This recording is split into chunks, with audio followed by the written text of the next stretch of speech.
Oh, what's up, YouTube world? Just a quick update on the end of college football for the 2023 season.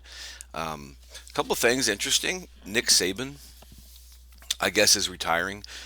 Sources online that I read today said that he was. So, could be the end of a great coach. As a Dolphins fan, he coached for a year or two, did not do good. And then when he left there, he went to Alabama and started that whole trend of Alabama being the best in football. I guess with Georgia really dominating the SEC and uh, Alabama not dominating the SEC in the last couple of years, being that he is older and he has a bunch of proteges that are in football. I mean, I can see him retiring. He's getting up there, and if he has a family, you know, which he does, and I have family too. It's like, who wants to be that old working? And I'm sure that it's tough work. So, congrats to Saban's retirement or whatever. I never did like Alabama, but it is a good world out there for the most part. So, whatever, give him tops. Now let's talk about Michigan being the best and the end of season poll. So I'm going to transition scenes here. We got Michigan at the top, AP and coaches poll, of course. They mirror each other like almost all the way through, as they should. You got Michigan number one, and we're going to talk about Michigan here in a second. Don't go away. Talk about those allegations that were given in December.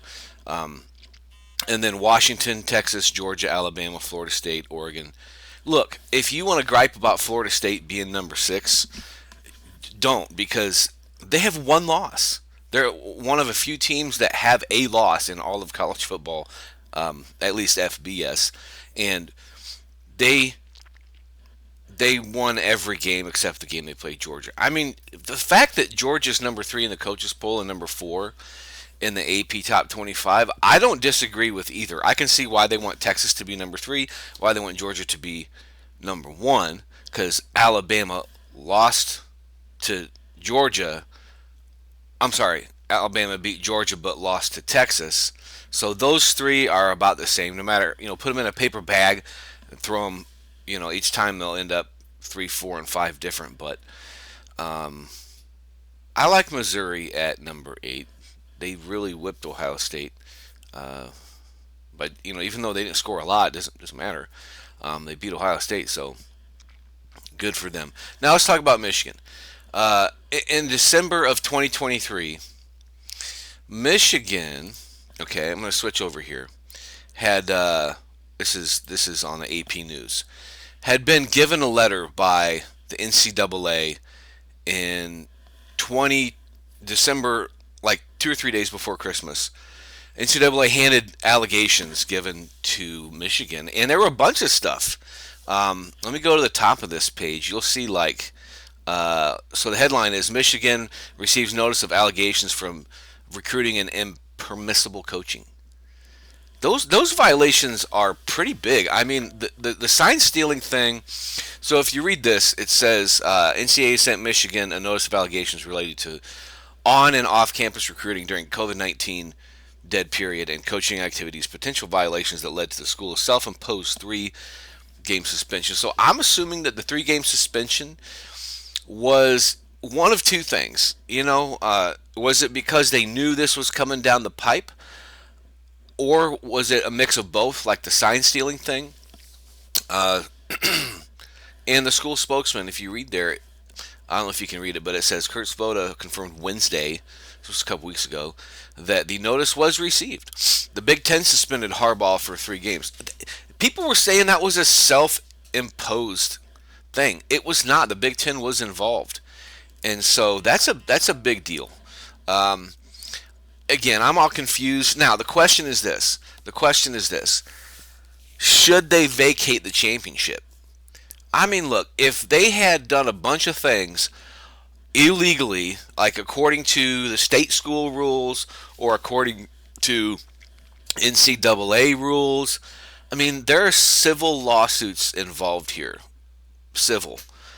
Several civil lawsuits because NCAA has rules, and it's like, okay, if you're going to have rules and people are going to be able to break them and win championships when they break them, that's not fair to the other 130 schools, which, maybe some of the other schools are breaking rules too. But when you're that important and you get caught, it's a big deal. So I mean, they definitely suspended him the first 3 games of the year on their own. And then the last 3 games, so he missed half the freaking season this year.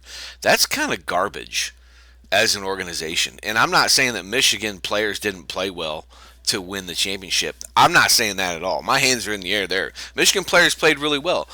But did they have help in the background? Well, sure they did. Obviously, if your coach gets suspended for half of the season, that's a problem. And so I hear Ohio State fans and other people and other, like, Uncle Lou and Steve Dace, like those, and the Michigan podcast guy, and then also who's the other dude that says he's the voice of football or something. But anyway, they talk about it. I'm like, listen, it is a big deal, because most of the people at this point that are not Michigan fans are the ones that are like, well, we can't wait to see what's handed down. But Michigan fans have blinders on right now. Michigan fans do not see what they should be seeing because they're so good at the game right now, and it's like, okay, I just hope nothing happens, everything stays the same, and it's like a Michigan versus Georgia matchup next year. And I would say that Georgia would probably beat the brakes off of Michigan, but Michigan just beat the brakes off of Washington. So it is what it is. I hope you understand what I'm saying. I'm partial kind of to the Big Ten, but the thing is you got to remember, Michigan is absolutely not acting proper. And how do I react to that? I don't know. I'm waiting till stuff's handed down, but there's a lot that we're going to see over the next couple of months. I guarantee you.